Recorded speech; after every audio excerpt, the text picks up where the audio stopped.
So in the last session, we have seen in detail what is law of equipartition of energy. Now we will go ahead with next topic. और अभी थोड़ा theory है, so you should know some little bit of basics. Before we go ahead to next topic, we should first revise few important definitions जो हमने 11th में किए थे. So if you remember 11th में हमने देखा था something called as specific heat capacity. तो आपको पता होना चाहिए, अच्छे से पता होना चाहिए what do you mean by specific heat capacity. So before we start with what is specific heat capacity, I should tell you कि यहाँ पे specific heat capacity में आपके पास टोटल दो कैटेगरी होता है.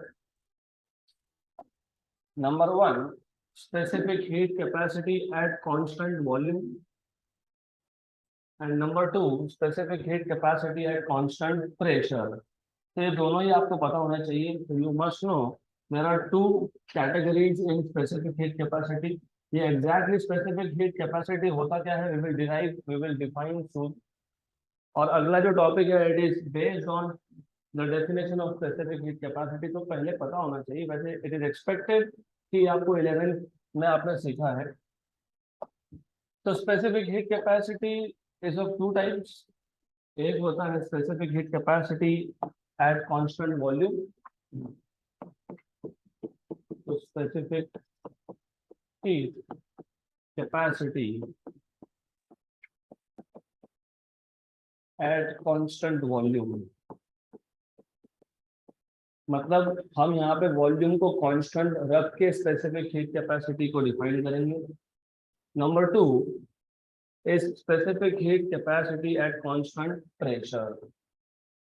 तो दो टाइप के स्पेसिफिक हीट कैपेसिटी होते हैं एट कांस्टेंट प्रेशर. इन दोनों में भी दो टाइप होते हैं. One is molar specific heat and other is principal specific heat. तो इसमें भी दो टाइप आएंगे. You have both of them will have two types. तो एक काम करेंगे, इन दोनों का further classification you can define specific heat at constant volume for 1 mole of gas, उसको आप बोलते हो molar specific heat, and specific heat at constant pressure, right, for 1 kilogram of gas, उसको आप बोलते हो principal specific heat.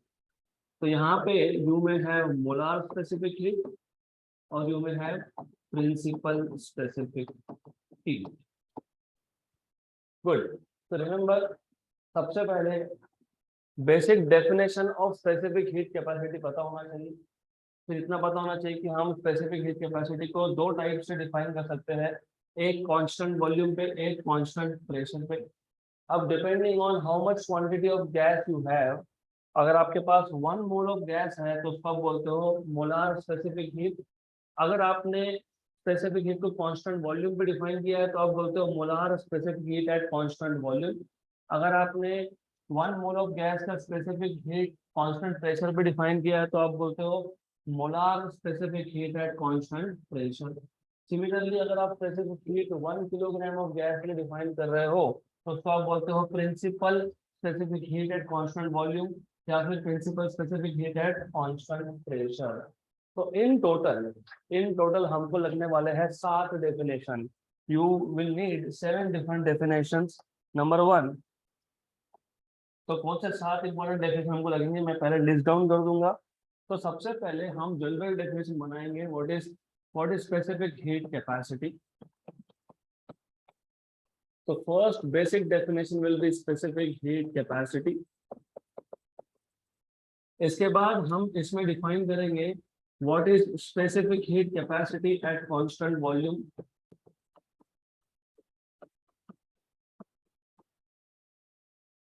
At constant volume. फिर हम डिफाइन करेंगे what is specific heat capacity at constant pressure.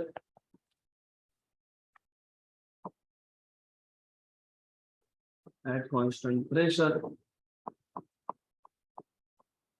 इसके बाद हमको डिफाइन करना है what is what is molar specific heat at constant volume? Molar specific heat at constant volume.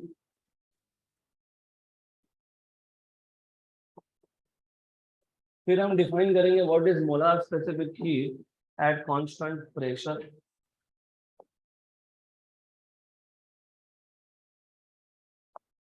Molar specific heat at constant pressure. Then we will need what is principal specific heat. What is principal? ये याद रखना, यहाँ पे A L होना चाहिए, नहीं तो अगर एल ए लिख दिया तो उसका मतलब कुछ अलग होता है. So you have to first define what is principal specific heat at constant volume. Principal specific heat at constant volume. And lastly, principal specific heat at constant pressure. तो ये सारे डेफिनेशन पता होने चाहिए, तब जाके जब न्यूमेरिकल सॉल्व करोगे तब आंसर सही आएगा, otherwise you will get wrong answers. Right. तो to start with general definition, तो सबसे जनरल डेफिनेशन है what is specific heat capacity. So what is specific heat capacity? Do you know what is specific heat capacity? For example, so let us start with an example. Specific heat capacity मतलब क्या है समझने के लिए एक simple सा example लेते हैं. Let us take a container. इस कंटेनर में हमारे पास एक सर्टेन अमाउंट ऑफ गैस है. मैंने वर्ड यूज किया certain. I am not specifying कि 1 मोल ऑफ गैस है कि 1 किलोग्राम ऑफ गैस है. मैंने बोला सर्टेन अमाउंट ऑफ गैस है. It can be 2 kilogram, it can be 10 kilogram, it can be any amount of gas. तो इसमें एक गैस है. सपोज इस गैस का टेम्परेचर है लेट अस से 27 डिग्री सेल्सियस, मतलब रूम टेम्परेचर है बेसिकली. अब अगर मुझे इसके टेम्परेचर को 27 से इंक्रीज करके 28 डिग्री सेल्सियस करना है, क्या करना पड़ेगा? Heat supply. तो you will have to supply heat. So the amount of heat required to raise the temperature of certain amount of gas, हमने यहाँ पे कितना अमाउंट है वो स्पेसिफाई नहीं किया. हम बोल रहे हैं the amount of heat required to increase the temperature of certain amount of gas by 1 degree Celsius is defined as specific heat capacity. Right. और इंटरेस्टिंगली ये कॉन्सेप्ट आपके रियल लाइफ से बहुत ज्यादा कनेक्टेड है. यू नो हाउ, बताता हूँ. For example आपने एक कंटेनर लिया, उसमें वाटर डाल दिया और उस वाटर में आपने टोमेटो भी डाला है, आपने पोटैटो भी डाला है for example. Right. And then you are supplying heat for the same amount of heat. Tomato ज्यादा गर्म हो जाता है एंड यू फील बर्न, और उसको खा नहीं सकते आप इतना आसानी से. So you will have to basically cool it down. Why? Because specific heat capacity of tomato is greater. मतलब पर डिग्री टेम्परेचर इंक्रीज करने के लिए वो ज्यादा हीट कंज्यूम करता है. तो that is why it is mostly, ये जो कॉन्सेप्ट है ये प्रैक्टिकली बहुत ज्यादा कनेक्टेड है रियल लाइफ से. तो आइडिया बहुत सिंपल है. हमारे पास सर्टेन अमाउंट ऑफ गैस है. इस सर्टेन अमाउंट ऑफ गैस का टेम्परेचर 1 डिग्री से बढ़ाना था. मैंने सर्टेन बोला, मैंने स्पेसिफाई नहीं किया कि 1 मोल है 1 किलोग्राम है. एक एक वर्ड से डेफिनेशन चेंज हो जाएगा. तो how much quantity of gas we have, certain amount. Right. और हम क्या करना है, टेम्परेचर इंक्रीज करना है. कितने डिग्री से? 1 डिग्री सेल्सियस. तो अभी किसी किसी बुक में 1 केल्विन भी लिखा है. एक ही बात है, 1 केल्विन से बढ़ाना मतलब 1 डिग्री सेल्सियस से बढ़ाना. तो amount of heat, the amount of heat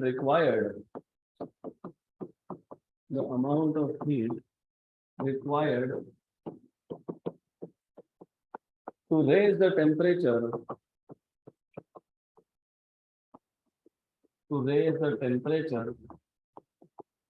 of certain amount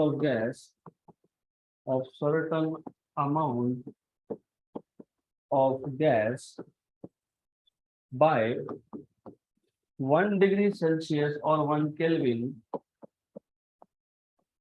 is known as specific heat capacity. Specific heat capacity. Yeah, that clear? So it is just the amount of heat required to raise the temperature of certain amount by 1 degree Celsius.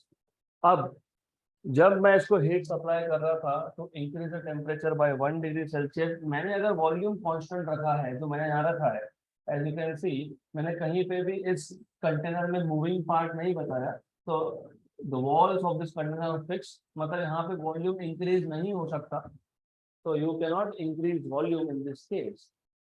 तो जब आपने volume constant रखा तो उसी specific heat को बोलेंगे, उसी specific heat को क्या बोलेंगे, specific heat capacity at constant volume.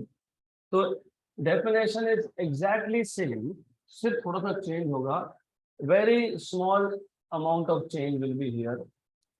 तो सिर्फ यहाँ पे आप क्या बोलोगे, इसको डेफिनेशन को मॉडिफाई करके बोलोगे, फर्स्ट ऑफ ऑल अभी आप क्या डिफाइन कर रहे हो, you are defining what is specific heat capacity at constant volume. तो definition number 2, specific heat capacity at constant volume, very small changes, the amount of heat required to raise the temperature of certain amount of gas by 1 degree Celsius, by 1 degree Celsius, सिर्फ इतना फर्क होगा अब, by 1 degree Celsius at constant volume, that's it, so that is the only change। यहाँ पे आप बोलोगे the amount of heat required to raise the temperature of certain amount of gas by 1 degree Celsius at constant volume. At constant volume is known as specific heat capacity. At constant volume is known as specific heat capacity at constant volume. Specific heat capacity at constant volume. Done.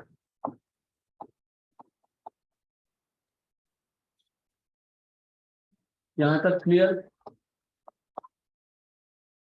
तो यहाँ पे specific heat capacity में हमने सिर्फ इतना बोला कि 1 degree Celsius से अगर टेम्परेचर बढ़ाना है तो कितना हीट लगेगा for certain amount of gas, that is specific heat capacity.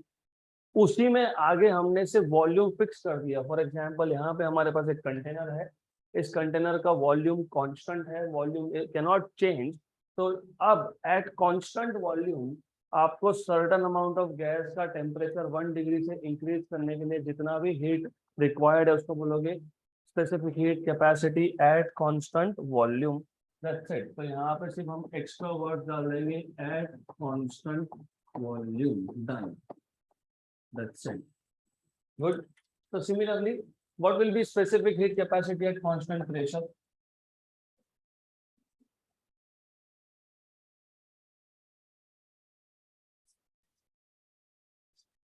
Done. So the amount of heat required to raise the temperature of certain amount of gas by 1 degree Celsius at constant pressure is known as specific heat capacity at constant pressure. Right. तो इस topic में सारे definition मोर और less similar है, सिर्फ एक हाथ दो वर्ड हियर एंड देयर, सिर्फ एक दो वर्ड जो है वो चेंज होते हैं, बाकी सब सेम है। तो जब आप बोल रहे हो when you are defining what is specific heat capacity at constant pressure, तो जब आप specific heat capacity at constant pressure लेते हो तो उस केस में वॉल्यूम कैन चेंज, मतलब आपने यहाँ पे एक मूविंग पिस्टन लगा दिया and the volume can change, सिर्फ कांस्टेंट क्या है, प्रेशर, राइट। तो यहाँ पे अब volume is no more constant, what is constant is pressure, simple.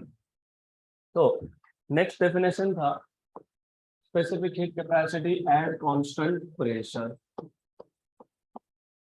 Amount of heat required to raise the temperature of certain amount of gas by 1 degree Celsius at constant pressure is called as specific heat capacity at constant pressure.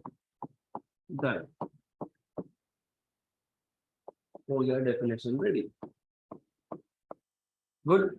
Then जो next definition था वो था molar specific heat capacity eight constant volume. तो जो अगला list में जो अगला था, it was molar specific heat at constant volume. तो अब इसमें और एक छोटा सा चेंज होगा। अभी तक हमने यहाँ पे अमाउंट ऑफ गैस को स्पेसिफाई नहीं किया, कहीं पे भी हमने नहीं बोला कि कितना अमाउंट ऑफ गैस है। Did we mention anywhere? No, हमने सिर्फ बोला certain amount of gas. Now if I specify amount of gas, और अगर मैं 1 मोल ऑफ गैस लेता हूँ, तो if I take 1 mole of gas, तो उसी हीट कैपेसिटी को बोलोगे मोलार हीट कैपेसिटी। तो जब आपके पास 1 मोल ऑफ गैस है, 1 मोल ऑफ गैस है, उसका टेम्परेचर आपको 1 डिग्री सेल्सियस से बढ़ाना है, then the same heat capacity is called as molar heat capacity. Amount of heat required to raise the temperature of 1 mole of gas, 1 mole of gas, 1 mole of gas by 1 degree Celsius, 1 mole of gas by 1 degree Celsius at constant volume is known as molar heat capacity at constant volume. Simple. तो you can guess अगला जो definition है वो है molar specific heat at constant pressure.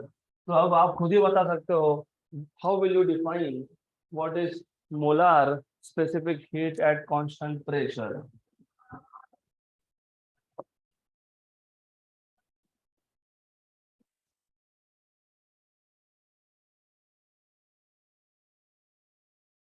तो जहां जहां पे वॉल्यूम दिखता है वहां वहां क्या लिखना है? Pressure. Done, that's it.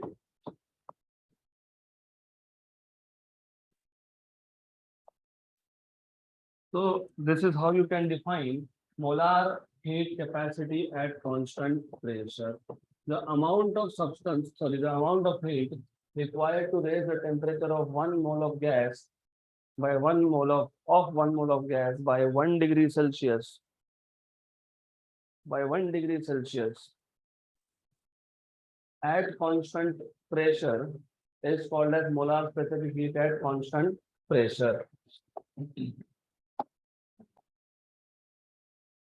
Right, तो ये था नेक्स्ट डेफिनेशन, ये था definition number 5, molar heat capacity at constant pressure. कुछ नहीं है, एक दो वर्ड चेंज होते हैं। Amount of heat required to raise the temperature of 1 mole of gas by 1 degree Celsius at constant pressure is called as molar heat capacity at constant pressure. इसके बाद क्या था? Principal heat capacity at constant volume. तो उसमें भी अब थोड़ा सा ही चेंज है।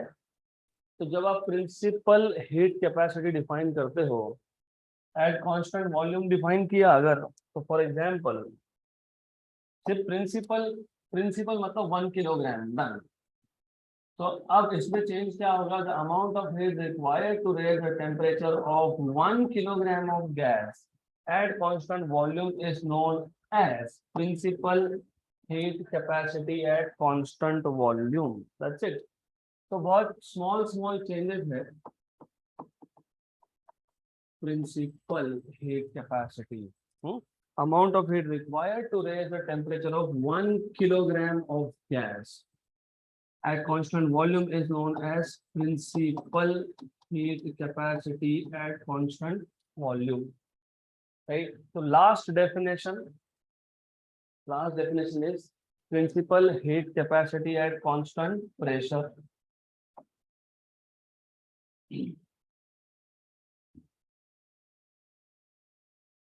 Last is principal specific heat at constant pressure. The amount of heat required to raise the temperature of 1 kilogram of gas by 1 degree Celsius at constant pressure is known as principal heat capacity at constant pressure. Good. तो ये था definition number 7। इसको आप बोलोगे principal. यहाँ पे this is called as principal. तो principal का मतलब बेसिकली इतना ही है कि 1 किलोग्राम ऑफ गैस है, दैट्स इट। यहाँ पे प्रेशर आएगा और यहाँ पे भी आप लिखोगे of 1 kilogram of gas at constant pressure is known as principal heat capacity at constant pressure. Now that clear? So going back to the table, जो आज मैंने स्टार्टिंग में बताया कि स्पेसिफिक हीट कैपेसिटी बेसिकली इसको दो कैटेगरी में divide करते हो, one eight constant volume, one eight constant pressure. अगर आप specific heat capacity at constant volume define कर रहे हो फॉर 1 मोल ऑफ गैस, उसको बोलते हैं मोलार हीट कैपेसिटी। अगर आप 1 किलोग्राम में डिफाइन कर रहे हो तो उसको बोलते हैं principal heat capacity. And as far as notation is concerned, तो नोटेशन इज रियली इंपॉर्टेंट यहाँ पे। मोलार स्पेसिफिक हीट, जब आप मोलार स्पेसिफिक हीट डिफाइन करते हो तो मोलार स्पेसिफिक हीट को आप डिनोट करते हो C से। तो C मतलब मोलार स्पेसिफिक हीट और सफिक्स में V लिखना मतलब एट कांस्टेंट वॉल्यूम। सिमिलरली यहाँ पे भी ये molar heat capacity at constant pressure है। मोलार मतलब C से डिनोट करोगे और सफिक्स में P लिखोगे मतलब एट कांस्टेंट प्रेशर। जब आप प्रिंसिपल स्पेसिफिक हीट डिफाइन करते हो तो उसको आप डिनोट करते हो कैपिटल S से, सफिक्स में V लिखना मतलब it is principal heat capacity at constant volume. Similarly यहाँ पे principal heat capacity at constant pressure को कैपिटल S से, सफिक्स में क्या लिखोगे P। क्लियर है तक? तो इन टोटल ये 7 डेफिनेशंस है। It is actually one definition. The amount of heat required to raise the temperature of certain amount of gas by 1 degree Celsius is called as specific heat capacity, right? तो जब आप 1 degree Celsius से temperature बढ़ा रहे थे, आप heat supply कर रहे थे, तो अगर आपने वॉल्यूम कांस्टेंट रखा तो उसी को बोलोगे specific heat capacity at constant volume. Amount of heat supplied और amount of heat required to raise the temperature of certain amount of gas by 1 degree Celsius at constant volume is called as specific heat capacity at constant volume. The amount of heat required to raise the temperature of certain amount of gas by 1 degree Celsius at constant pressure is called as specific heat capacity at constant pressure. अब अगर certain amount की जगह पे 1 mole of gas ले लिया तो वही बन जाएगा molar. The amount of heat required to raise the temperature of 1 mole of gas by 1 degree Celsius at constant volume वो बन गया मोलार हीट कैपेसिटी, या मोलार स्पेसिफिक हीट भी बोलते हैं उसको, molar heat capacity at constant volume. The amount of heat required to raise the temperature of 1 mole of gas by 1 degree Celsius at constant pressure is defined as molar specific heat at constant pressure. अगर आपने quantity को 1 मोल की जगह पे 1 kilogram लिया है तो उसको आप बोलते हो principal specific heat. Volume constant रखा होगा तो principal specific heat at constant volume. Pressure constant रखा होगा तो principal specific heat at constant pressure. Good. तो ये 7 डेफिनेशंस थे जो हमने एक्चुअली 11th में सीखे थे, बट यू नीड दिस क्योंकि जो अगला टॉपिक है मायर्स रिलेशन, तो ये जो मायर्स रिलेशन है इसके लिए आपको स्पेसिफिक हीट कैपेसिटी का डेफिनेशन पता होना चाहिए। तो what is this Mayer's relation? ये जो हमने अब स्पेसिफिक हीट कैपेसिटी, चाहे वो मोलार हो चाहे वो प्रिंसिपल हो, एट कांस्टेंट वॉल्यूम डिफाइन किया, मतलब हमने CV या SV डिफाइन किया, फिर हमने CP और SP डिफाइन किया। तो इन दोनों में रिलेशन क्या है? What is the relation between heat capacity at constant volume and constant pressure in both the cases? ये जो रिलेशन है this is called as Mayer's relation. तो हमको इन दोनों में रिलेशन डिराइव करना है। अब रिलेशन बनाने के लिए सबसे पहले थोड़ा सा बेसिक आइडिया क्लियर रखो, और ये अगले चैप्टर का फाउंडेशन है, क्योंकि थर्मोडायनामिक्स में आपको ये सारा बेसिक लगेगा, इसलिए पहले KTG, क्योंकि काइनेटिक थ्योरी ऑफ गैसेस का बेसिक्स अगर पता होगा तो थर्मोडायनामिक्स के सारे इक्वेशन इजीली डिराइव होंगे। Let us take 2 container. थोड़ा सा इसमें लॉजिक यूज करना है, it's not difficult at all, ये सबसे इजी चैप्टर है बेसिकली। हमारे पास 2 कंटेनर है, लेट्स से दोनों ही कंटेनर में सेम अमाउंट ऑफ गैस है, चाहे इसको 1 मोल बोल दो चाहे इसको 1 किलोग्राम बोल दो। सिर्फ 1 मोल बोलोगे तो मोलार स्पेसिफिक हीट, 1 किलोग्राम बोलोगे तो प्रिंसिपल स्पेसिफिक हीट। अब डिफरेंस क्या है? हमको दोनों का टेम्परेचर 1 डिग्री सेल्सियस से बढ़ाना है। सिर्फ डिफरेंस इतना है कि यहाँ पे वॉल्यूम कांस्टेंट है और यहाँ पे वॉल्यूम कांस्टेंट नहीं है मतलब बढ़ सकता है। तो यहाँ पे एक मूवेबल पिस्टन है और यहाँ पे एक फिक्स्ड वॉल्यूम है, यहाँ पे कोई भी पार्ट मूविंग नहीं है। And then we supply heat to both of this. तो लॉजिकली स्पीकिंग 1 डिग्री सेल्सियस से टेम्परेचर बढ़ाने के लिए, दोनों सेम गैस है, दोनों सेम क्वांटिटी ऑफ गैस है, दोनों का इनिशियल टेम्परेचर भी सेम है। अगर इसका इनिशियल टेम्परेचर 27 डिग्री है तो इसका भी 27 डिग्री सेल्सियस है। तो दोनों का टेम्परेचर 1 डिग्री से बढ़ाना है, 27 से 28 करना है। तो किसको ज्यादा हीट लगेगा? Let us say the amount of heat supplied here is dQ1 and the amount of heat supplied here is dQ2, क्योंकि थर्मोडायनेमिक्स में या काइनेटिक थ्योरी में Q हम यूज करते हैं टू डिनोट हीट। तो जहां जहां कैपिटल Q देखोगे मतलब क्या है, वो हीट, राइट। dQ मतलब small amount of heat supplied, और मैंने जानबूझ के dQ1 और dQ2 लिखा है, मतलब I made one thing very clear कि दोनों केसेस में सेम अमाउंट ऑफ हीट नहीं लगेगा। अगर सेम लगता तो मैं dQ और dQ लिखता। मैंने एक को बोला है dQ1, दूसरे को बोला है dQ2, और इसका टेम्परेचर मुझे बढ़ाना है dt से, इसका टेम्परेचर भी मुझे बढ़ाना है dt से। तो दोनों में से कौन से केस में ज्यादा अमाउंट ऑफ हीट लगने वाला है बताओ? हाँ, first one. Why?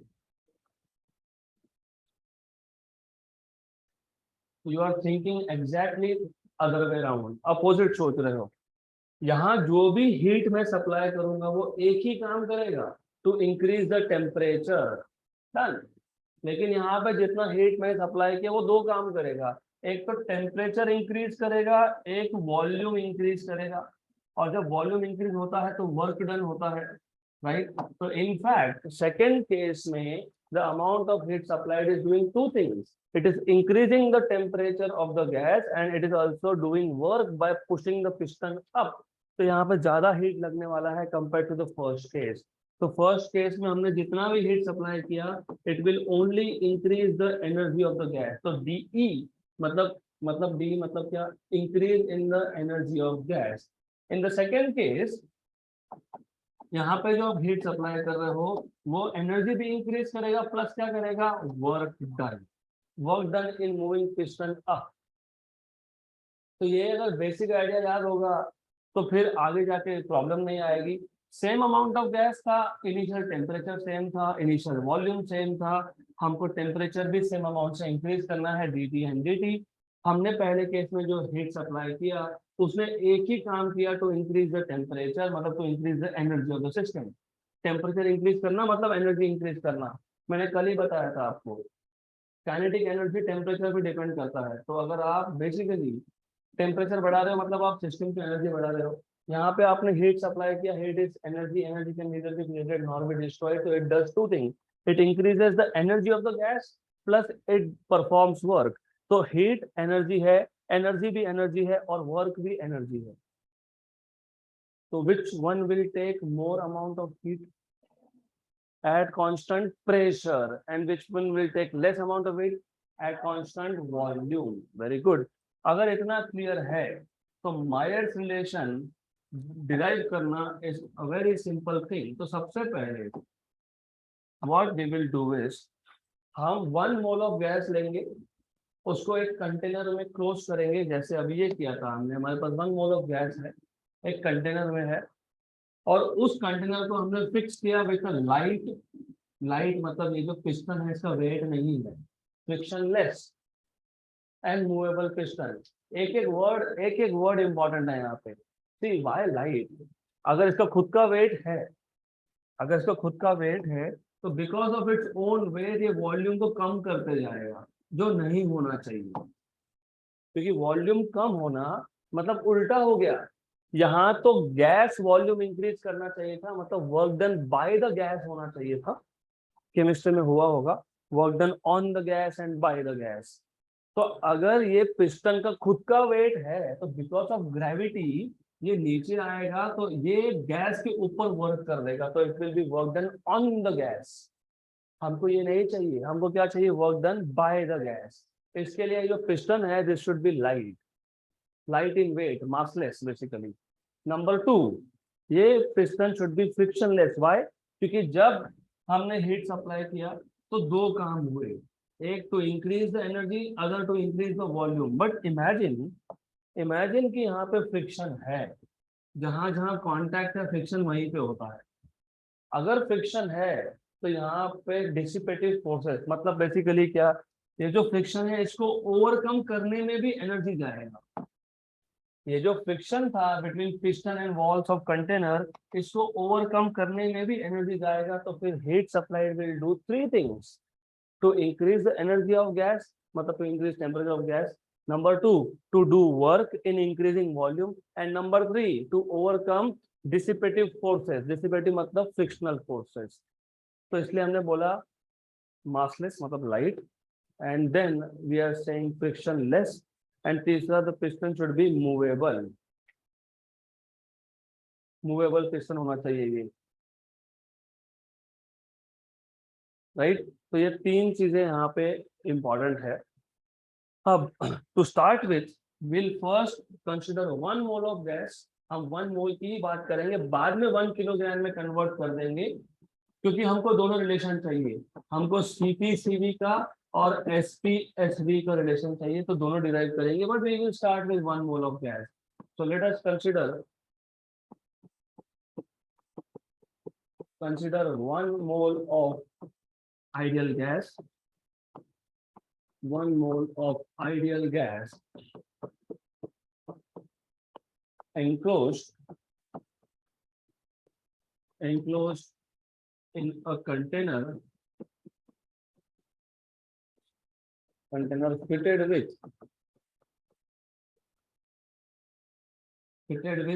Light. Light क्यों? क्योंकि प्रैक्टिकली मासलेस तो हो नहीं सकता। तो आपको ऐसा कौन सा पिस्टन मिलेगा जिसका मास नहीं है? ऐसा नहीं हो सकता। You can not in practical life have a massless. Theoretically हो सकता है, आप बोल सकते हो theoretically massless but it is light in weight. Okay, so consider 1 mole of ideal gas enclosed in a container fitted with light, frictionless and movable piston,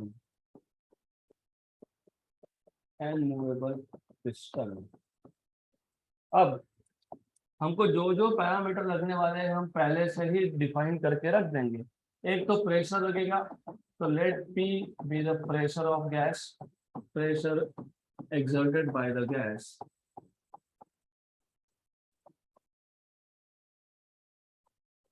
number two, हमको लगेगा what is the volume occupied by the gas, V। तो V is volume occupied by the gas।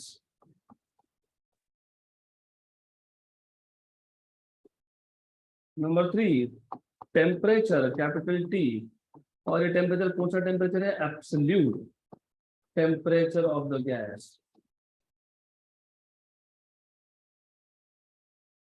यहाँ तक clear? अब दो cases थे, एक था molar specific heat at constant volume, एक था molar specific heat at constant pressure. तो late dq1, let dq1 be the amount of heat supplied, be the amount of heat supplied to increase the temperature,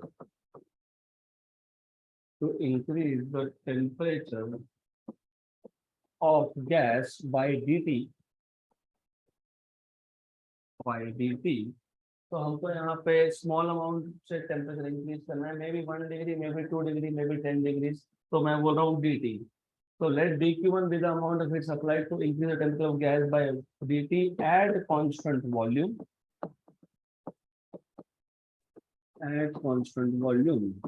in this case heat supplied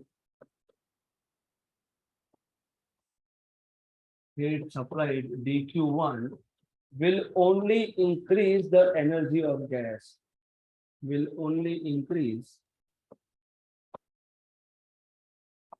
will only increase the energy of gas.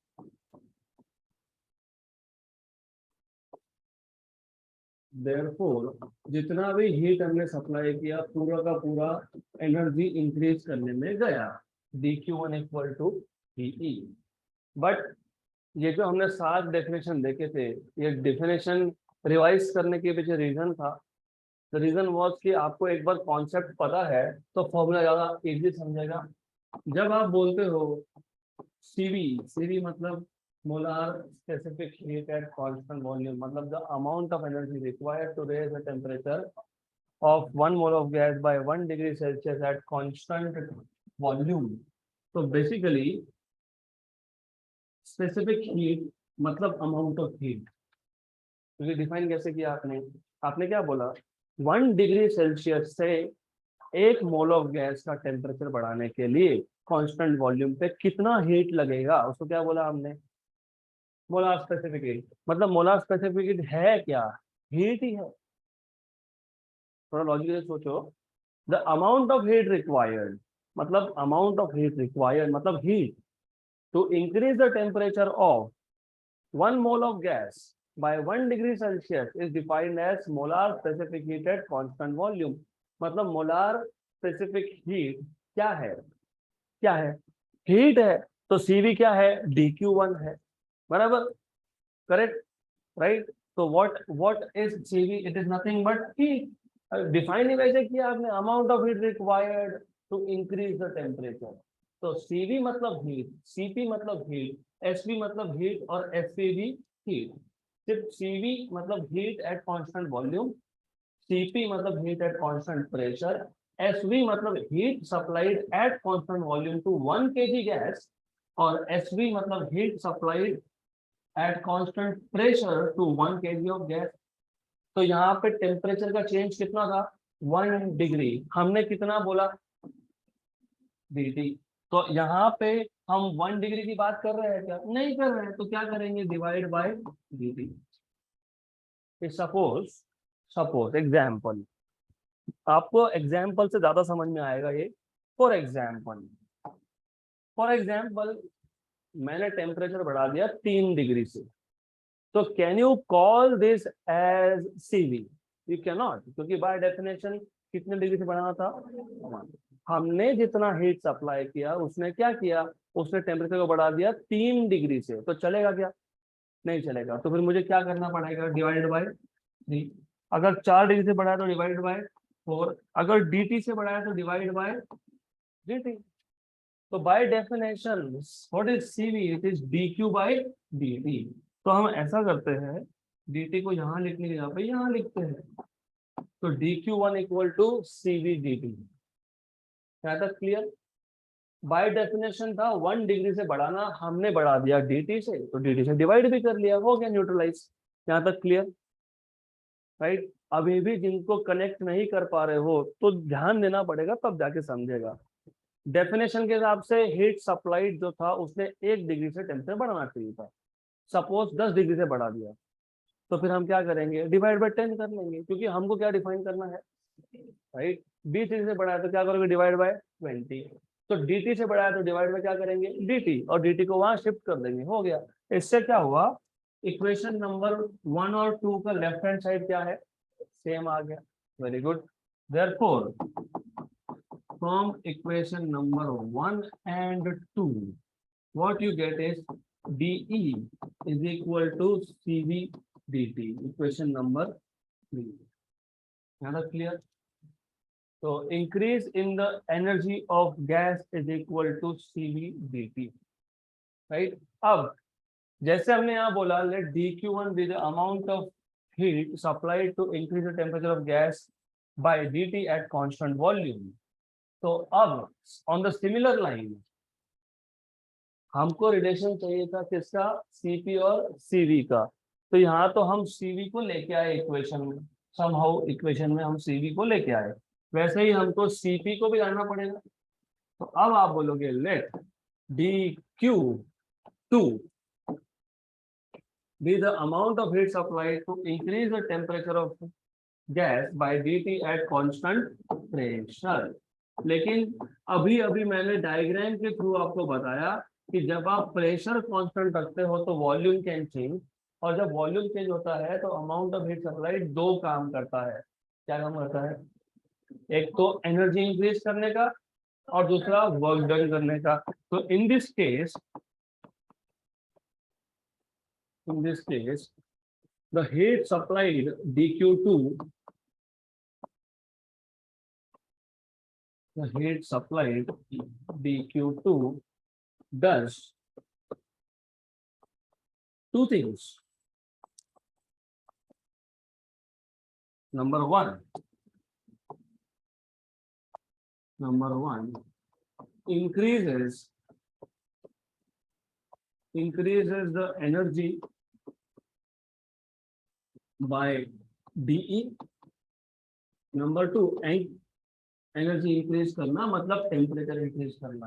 तो आप बोल सकते हो increase the temperature by dt, temperature increase हुआ मतलब energy increase हुआ। तो मैं डायरेक्टली क्या बोल रहा हूँ, increase the energy by dE and does work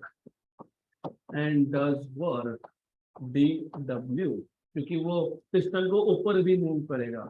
Therefore dq2 will be equal to dE plus dW, right? Equation number 4. But by definition, जैसे by definition यहाँ पे dq1 का CVDT, यहाँ पे आएगा dq2 equal to CPDT। जैसे CV was amount of heat required, वैसे CP is also amount of heat required। जैसे CV was amount of heat required to raise the temperature by 1 degree Celsius at constant volume, वैसे ही CP is the amount of heat required to raise the temperature by 1 degree Celsius at constant pressure। लेकिन हमने 1 degree से बढ़ाएगा temperature नहीं, तो actually ये होना नहीं चाहिए था। यहाँ पे अगर मैं 1 डिग्री से बढ़ाता तो dt की वैल्यू आती 1। dt क्या है? Final temperature minus initial temperature. अगर फाइनल 28 है, इनिशियल 27 है, तो व्हाट इज dt? 28 माइनस 27 मतलब कितना? 1। लेकिन हमने 1 डिग्री से बढ़ाया क्या? नहीं, हमने कितना बोला? dt। तो अगर आप dt बोल रहे हो तो वहां पे क्या लिखोगे? dt। Equation number 5, right? From equation number 4 and 5, what do you see? Left hand sides are same. So from equation number 4 and 5, left hand side same है तो right hand side भी same होंगे। तो CP dt equal to DE plus DW। लेकिन DE अभी तो देखा आपने, what is DE? CV dt। From equation number 3 एक काम करता हूँ, मैं ऐसा लिखता हूँ, from equation number 3, 4 and 5, DE की जगह पे क्या लिख देंगे? CVDT, क्योंकि डी क्या आया? CVDT। तो हमको क्या मिल गया? CPDT equal to CVDT plus DW, right? Therefore you have CPDT equal to CVDT plus DW। मैंने आपको पहले ही बताया कि मायर रिलेशन क्या होता है, relation between CP and CV। तो अभी हम बहुत पास में आ गए डेरिवेशन के। But you should also remember, आपको पता होना चाहिए, work done is pressure into change in volume. अब ये बहुत बेसिक है और आई एक्सपेक्ट कि केमिस्ट्री के 5-6 चैप्टर तो हुए ही होंगे आपके अभी तक कम से कम। तो ये सबको पता होना चाहिए, work done is PdV, work done is pressure into change in volume, right? Then therefore CPDT equal to CVDT plus PdV। यहाँ तक क्लियर? गुड। सिर्फ DW की जगह पे क्या लिखा मैंने? PdV। But remember, what is PV? nRT। But do you see कि हमने हर जगह पे C लिखा है? What do you mean by C? It is specific heat molar. Molar मतलब 1 मोल ऑफ गैस। तो n की वैल्यू कितनी है फिर? 1। तो रिमेंबर, क्योंकि आप यहाँ पे C लिख रहे हो मतलब आप मोलार की बात कर रहे हो। मोलार में क्वांटिटी कितना था? 1 मोल। तो n की वैल्यू क्या लिखेंगे हम लोग? 1, राइट? तो ये बेसिक चीजें यू मस्ट रिमेंबर कि यहाँ पे हमने n की वैल्यू लिखी है 1। तो since n is equal to 1, अब जब आप डेरिवेटिव लोगे with respect to temperature, on both sides take derivative on, ये भी स्टेप दिया नहीं किसी बुक में, डायरेक्ट लिख दिया P D V equal to R D T. तो कैसे आता है समझ लो, differentiating on both sides with respect to temperature, correct, right. जब प्रेशर कांस्टेंट था तो वॉल्यूम चेंज हो रहा था, राइट, तो प्रेशर बाहर आएगा, तो P dV by dt equal to R तो कांस्टेंट ही है, R तो यूनिवर्सल गैस कांस्टेंट है, R dt by dt, cancel cancel कितना आ गया 1, करेक्ट। क्योंकि हम यहाँ पे सेकेंड केस में किसकी बात कर रहे थे, कांस्टेंट प्रेशर, तो कांस्टेंट कौन है, प्रेशर, वॉल्यूम है क्या, नहीं, तो प्रेशर बाहर आ गया, तो P dV by dt equal to R dt by dt is 1, तो what is PdV equal to R dt, तो PdV कितना आया, R dt आया। देयरफॉर ये जो इक्वेशन है यहाँ पे आप लिखोगे Cp dt equal to Cv dt plus PdV, but PdV is R dt, right hand side से कौन कॉमन निकलेगा, dt, और जो लेफ्ट हैंड साइड का dt है उसके साथ क्या कर देंगे, इसको कैंसल, कैंसल एंड कैंसल, तो हमको क्या मिला, Cp equal to Cv plus R, इसको बोलते हो मायर्स रिलेशन, या इसको बोलते हो, या फिर Cp minus Cv equal to R को बोलते हो मायर्स रिलेशन।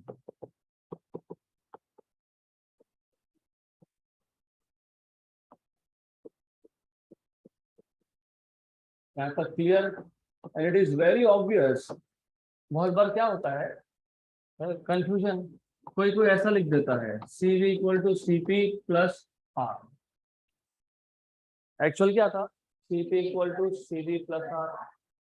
अब याद कैसे रखते हो उसको याद रखना बहुत सिंपल ट्रिक है, मैंने बार बार आपको बताया, जब वॉल्यूम कांस्टेंट था तो अमाउंट ऑफ हीट सप्लाइड क्या कर रहा था, एक ही काम कर रहा था, टेम्परेचर इंक्रीज करने का, लेकिन जब प्रेशर कांस्टेंट था तो वॉल्यूम चेंज होता है, तो सेकेंड केस में जो हीट सप्लाई किया उसने दो काम किए, कौन से दो काम किए, टेम्परेचर बढ़ाना और वर्क डन करना, तो डेफिनेटली ज्यादा हीट लगेगा, तो Cp is greater than Cv, और जिसको बेसिक मैथ्स पता है उसको समझ में आएगा कि Cv में कुछ ऐड करोगे तब जाके Cp will be greater than Cv, तो Cp equal to Cv plus R।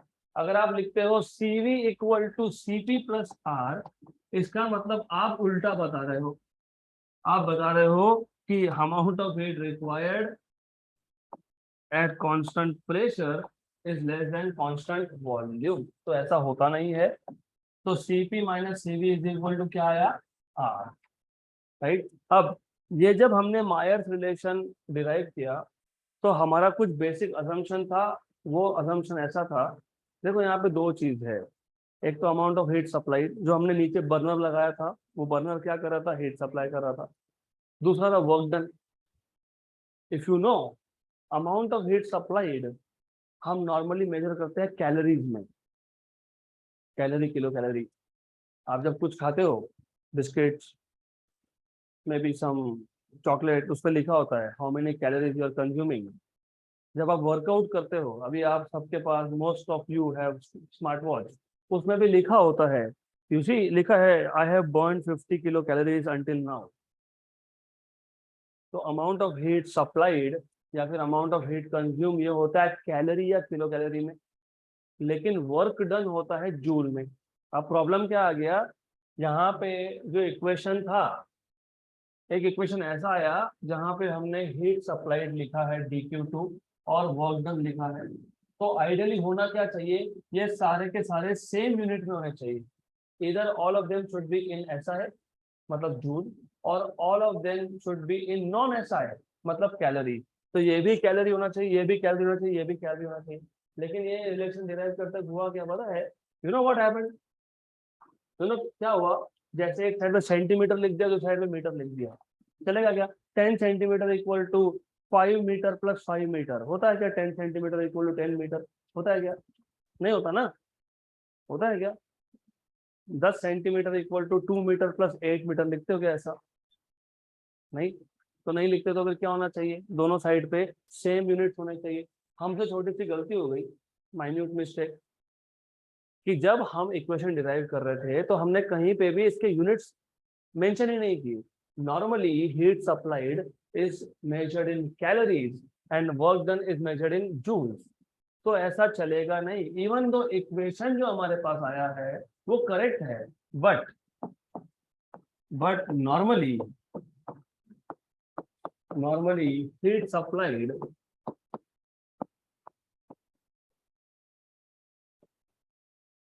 is measured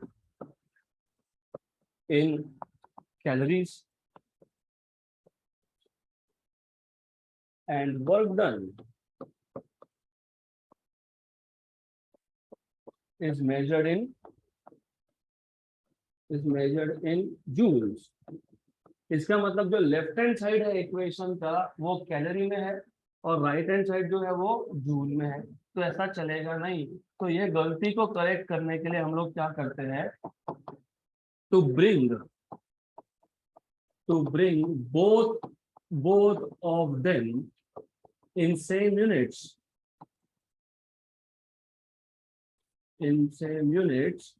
we divide right hand side RHS by J।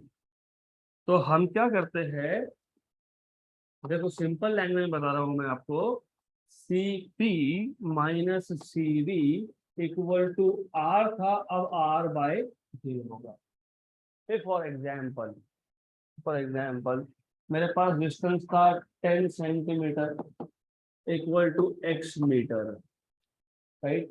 What is the conversion of centimetre to metre, 10 power minus 2 equal to x। तो मैं क्या करूंगा, मैं right hand side को 10 power minus 2 से क्या कर लूंगा, डिवाइड कर लूंगा, करेक्ट। अब आगे के दोनों सेम यूनिट्स में, यस। तो यहाँ पे भी सेम यूनिट्स में लाने के लिए हमने क्या किया, राइट हैंड साइड को J से डिवाइड किया। ये J क्या है, J को हम बोलते हैं मैकेनिकल इक्विवेलेंट ऑफ हीट। मतलब हीट को आप कैलोरी से किस में कन्वर्ट कर रहे हो, जूल में। और वो जो कन्वर्जन फैक्टर है, जैसे पिछले केस में मैंने एग्जांपल दिया 10⁻⁻², राइट, अभी बताया ना, मैंने बोला a centimetre equal to some metre. तो फिर हमने क्या किया, a equal to 10 metre upon centimetre, तो 10 मीटर अपॉन सेंटीमीटर इज 10⁻⁻²। तो हमने किससे डिवाइड किया, एक कन्वर्जन फैक्टर से। ये कौन है, कन्वर्जन फैक्टर है। तो वैसे ही कैलोरी को जब जूल में कन्वर्ट करोगे तो एक कन्वर्जन फैक्टर बनेगा। जैसे अगर आपसे मैंने पूछा 1 जूल मतलब कितना अर्ग, 10⁻⁷, बराबर, राइट। तो 1 जूल इज 10⁻⁷ अर्ग, तो वो एक कन्वर्जन फैक्टर है। वैसे ही कैलोरी से जूल में एक कन्वर्जन फैक्टर आता है जिसको आप बोलते हो mechanical equivalent of heat, where J is mechanical equivalent of heat. अब इसकी एग्जैक्ट वैल्यू हम देखेंगे न्यूमेरिकल्स में, क्योंकि डिपेंड करता है कि जो हीट सप्लाइड था वो कैलोरी में था कि वो किलो कैलोरी में था, क्योंकि कैलोरी और किलो कैलोरी में भी 10⁻³ का डिफरेंस है। तो ये जो J है ये हम न्यूमेरिकल सॉल्व करेंगे तब देखेंगे, अभी नहीं। तो सिर्फ इतना याद रखना कि जब हम डेरिवेशन कर रहे थे तो हीट सप्लाइड जो DQ है वो नॉर्मली होता है कैलोरीज में और वर्क डन होता है जूल में। तो हमने जो इक्वेशन डिराइव किया वो करेक्ट तो है, लेकिन प्रॉब्लम क्या हुआ कि एक साइड के जो हीट के इक्वेशन से एनर्जी के इक्वेशन थे उसके यूनिट अलग रह गए, और राइट हैंड साइड के जो एनर्जी के टर्म्स है उसके यूनिट अलग थे। तो उनको सेम यूनिट में लाने के लिए हमने डिवाइड कर दिया J से, और J को बोल दिया mechanical equivalent of heat. Mechanical equivalent of heat का सिंपल मतलब ये कि आप कैलोरी को जूल में कन्वर्ट करके लिख रहे हो, दैट्स इट। तो डिवाइड बाय J। ये J की एग्जैक्ट वैल्यू हम बाद में देखेंगे जब न्यूमेरिकल आएगा तब। यहां तक क्लियर। अब मायर्स रिलेशन एक्चुअली क्या करता है, वो दो स्पेसिफिक हीट्स को रिलेट करता है, specific heat at constant pressure and constant volume. लेकिन specific heat at constant pressure and constant volume खुद दो दो टाइप के थे, एक था मोलार, एक था, हमने तो मोलार के लिए सॉल्व किया है, मोलार था कि नहीं, हमने लिखा ना सीपी सीवी, तो सीपी और सीवी मतलब क्या है, मोलार, तो फिर प्रिंसिपल रह गया। तो अभी Mayer's relation in terms of principal specific heat भी आपको डिराइव करना पड़ेगा, वो ज्यादा सिंपल है, क्योंकि एक बार ये पता लग गया या ये पता लग गया तो वो हो गया। तो Mayer's relation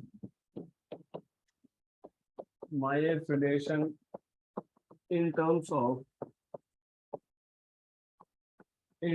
of principal specific heat,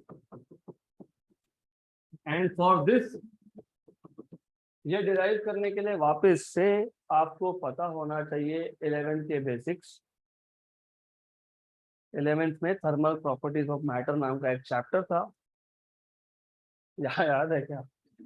नहीं, 11th में पढ़ा ही कहाँ पर जो याद रहेगा, I have to keep asking. 11th में थे क्या? समवन सेड, चलो कोई नहीं, नहीं थे तो फिर अभी आ जाओ, क्योंकि रिमेम्बर ये स्पेसिफिक हीट कैपेसिटी ये 12th के सिलेबस में नहीं है, क्योंकि मुझे मायर्स रिलेशन पढ़ाना था तो मुझे पूरा बताना पड़ा, नहीं तो फिर सोचते ये सीपी सीवी क्या आ गया, ये क्या चीज है अब। तो एनीवेज अब आपको पता होना चाहिए, यू मस्ट नो दिस। आपको अगर मोलार स्पेसिफिक हीट को प्रिंसिपल में कन्वर्ट करना है तो you must know, so I assume कि you know, actually I know you don't know, but anyways we know that molar specific heat मतलब molar heat capacity, molar specific heat is equal to something into principal specific heat। अब ये जो something है वो something है क्या? वो something है मोलार मास, क्योंकि अल्टीमेटली प्रिंसिपल स्पेसिफिक हीट मतलब 1 किलोग्राम ऑफ गैस। देखो लॉजिकली सोचोगे तो कुछ भी डिफिकल्ट नहीं है, पहले एक क्वेश्चन लिख लेता हूँ बाद में समझाता हूँ।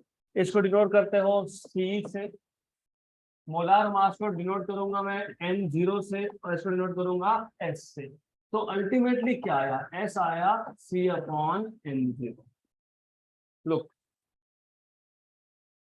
इतना ही डिफरेंस था कि C है 1 मोल ऑफ गैस और S है 1 kg ऑफ गैस। यहाँ पे किलोग्राम में, यहाँ पे मोल में, बराबर। अगर मुझे पता लग गया कि 1 मोल ऑफ गैस का 1 मोल ऑफ गैस का मास कितना है, राइट? तो अगर मुझे 1 मोल ऑफ गैस का मास पता लग गया तो मैं क्या बोलूंगा उसको? Molar mass. 1 mole of gas में एवोगैड्रो नंबर ऑफ एटम्स होते हैं या मॉलिक्यूल्स होते हैं, हर एक मॉलिक्यूल का मास होगा। एग्जाम्पल हाइड्रोजन गैस ले लो, what is mass of hydrogen atom या मॉलिक्यूल? 2, H2 मतलब 2, करेक्ट, राइट। तो फिर 2 is the mass of each molecule, और एक मोल में कितने मॉलिक्यूल? Avogadro number, right. तो मैं एवोगैड्रो नंबर को 2 से मल्टीप्लाई करता हूं तो मुझे क्या मिल गया? 1 मोल गैस का मास, इसको मैं क्या बोलता हूँ? Molar mass. 1 मोल गैस का जितना भी मास आएगा किलोग्राम में, क्या बोलोगे? Molar mass, right. लेकिन जब हम 1 मोल की बात करते हैं, जब हम मोलार स्पेसिफिक डिफाइन करते हैं, तो हम मास कभी मेजर करते हैं क्या? नहीं। अभी कर लिया क्या? यस। तो मल्टीप्लाई किससे करोगे? ऐसे। मतलब in short you should understand principal specific heat और मोलार स्पेसिफिक हीट में डिफरेंस एक ही है, सिंगल। यहाँ पे आप मोल्स मेजर करते हो, यहाँ पे आप मास मेजर करते हो, दोनों तो सेम चीज है ना, एक ही कॉइन के दो साइड्स है। ये स्पेसिफिक हीट है, ये भी स्पेसिफिक हीट है, ये स्पेसिफिक हीट फॉर 1 मोल है, ये फॉर 1 kg है, राइट। तो remember this equation, molar specific heat is molar mass into principal specific heat. तो ये जो इक्वेशन हमारे पास आया था, इसको मैं कुछ इक्वेशन नंबर दे देता हूँ, some equation number, may be I say equation number 1। तो if I substitute, for example अगर मैं CV लिख रहा हूं तो मैं लिखूंगा मोलार मास इंटू SV। अगर मैं CP लिख रहा हूं तो मैं लिखूंगा molar mass into SP। Equation number B. तो अगर मैं इक्वेशन नंबर बी को इक्वेशन नंबर ए में सब्स्टिट्यूट करता हूं, substitute equation number B in equation number A, तो यहाँ क्या था CP, लेकिन CP क्या है M0 SP minus CV। What is CV? M0 SV equal to क्या है R/J। इसमें से कौन कॉमन निकलेगा? M0। तो क्या बचेगा SP minus SV equal to R/J। तो SP minus SV equal to R/M0J। ये आ गया आपका Mayer's relation in terms of principal specific heat. तो ये जो इक्वेशन था ये भी था मायर्स रिलेशन। ये जनरल फॉर्मूला है, हम यही यूज करेंगे बहुत जगह पे। ये है मायर्स रिलेशन का जनरल फॉर्मूला। ये इक्वेशन है मायर्स रिलेशन का मोलार स्पेसिफिक हीट का फॉर्मूला। ये भी मोलार स्पेसिफिक हीट, ये भी मोलार स्पेसिफिक हीट। सिर्फ यहाँ पे heat was in calories, work was in joule. यहाँ पे all of them are in joule. और ये जो इक्वेशन आया लास्ट वन, ये है Mayer's relation but in terms of principal specific heat with all the terms in joule. यहाँ तक clear? Right, done. So that's it for today.